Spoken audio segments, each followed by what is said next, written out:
In this tutorial, we're going to talk about how to cite your work using the APA style. This tutorial is brought to you by the Research Medical Library. The APA style was created by the American Psychological Association. They're currently using the 7th edition of this style. You can access the full APA standards by purchasing the publication manual online. It's pictured in the bottom right-hand corner. We're also going to talk about a couple of great resources where you can find what you need online. What the APA manual provides are standards for formatting academic papers and bibliographies. There are several styles out there that are used frequently, but the APA is widely used in psychology, nursing, business, communications, engineering, and related fields. One of the main sources you can use to access information on the APA style is their website at apastyle.apa.org. So in this tutorial, what we're going to do is review how to create in-text citations using the APA style, the basic reference list rules for the APA style, and then we're going to review your resources for help. So what are in-text citations? In-text citations are an abbreviated citation within the paper that are used to indicate when a source has been referenced. So readers are going to use your in-text citations to find the corresponding reference at the end of the paper. Anytime you paraphrase or quote someone else's words, you must credit the original author with an in-text citation. The APA style uses an author and date system for in-text citations, as pictured here, with Smith, 2022. So when do we use these in-text citations? In-text citations should always be used when you are quoting the work of another person, presenting facts, summarizing or paraphrasing the work of another person, or building on the idea or method of another person. So if you got your idea from anywhere else, you're going to want to cite it properly. If you're quoting another work, there's a few rules you need to follow. So quotation marks are going to need to be used to complete the quote, as you see in the example here. Quotation marks should open the quote and end the quote. You're also going to need to place your in-text citation at the end of the quote. You're going to use the author's last name, the year of publication, and in this case, because you're using a quote, you're going to need to put the page number. Your in-text citation is surrounded by parentheses, and the period, again, is always at the end of the in-text citation. When you're paraphrasing or summarizing someone else's work, you don't need to use quotation marks because you're using your own words. You do, however, need to use an in-text citation as shown here in the example. The in-text citation will need to include the author's name, the year of publication, and surround this by parentheses. Of course, your period needs to be at the end of your in-text citation, and you don't need to use page numbers because you are not using an exact quote. For in-text citations that have 2 or more authors, not just the one author that we've been showing so far, you're going to separate the authors with an ampersand. So in the first example, Patel and Thompson, you still are going to put the comma and the year and surround it by parentheses, but you're using the ampersand to separate the first and second authors.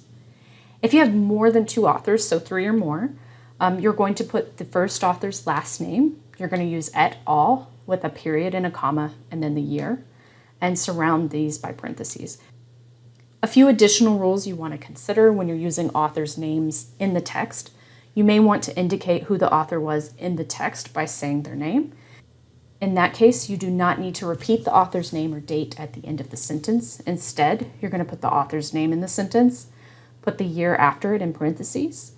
If you're using a quote, you're going to need to put the page number at the end of the quote.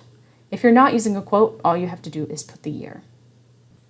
If you have an unknown author, you're not sure who they are, you can include a shortened title in place of the author's name. So just the first few words of the title, the year, and the page that you found it on.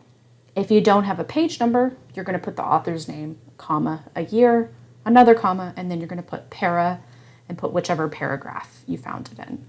So what is a reference page? The reference page is a bibliography of all of your in-text citations. The reference list should have a single reference to correspond to every unique citation in the text of the paper. An example of the reference list is shown here. A few basic rules for the reference list. It should be at the end of the paper, and it should begin on a new page. Citations should be in alphabetical order, and you should double space your reference list just like you did the rest of your paper. You should indent after the first line of your reference, and the word references is typed in bold and centered at the top of the page. Do not underline or use quotation marks for the word references. So a few details for a journal article. First, you want to be sure to include the author name. This is the same way we've been seeing it so far. It's the author last name, comma, their first initial and middle initial if they have them. You want to always include the publication year, and it should appear in parentheses. You'll include the title of the article. The title of the journal should be included and italicized. The full journal title should be included. You'll want to also include the volume number, the issue number, the pages, and the DOI. An example of a citation is shown here. You may not always have a DOI, and that's okay. You could use a URL, or you could just skip the DOI if it's not available.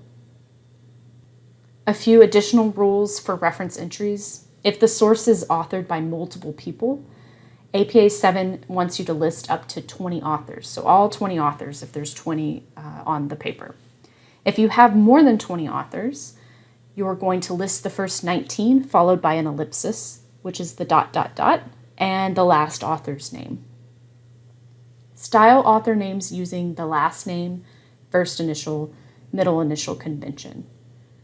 When referring to titles, only capitalize the first letter of the first word of the title. You also want to capitalize proper nouns. You should italicize titles of long works like books, or names of newspapers, but you don't need to italicize or underline or use quotes around titles of short works like book chapters or journal articles or essays. We have a few recommended resources for you.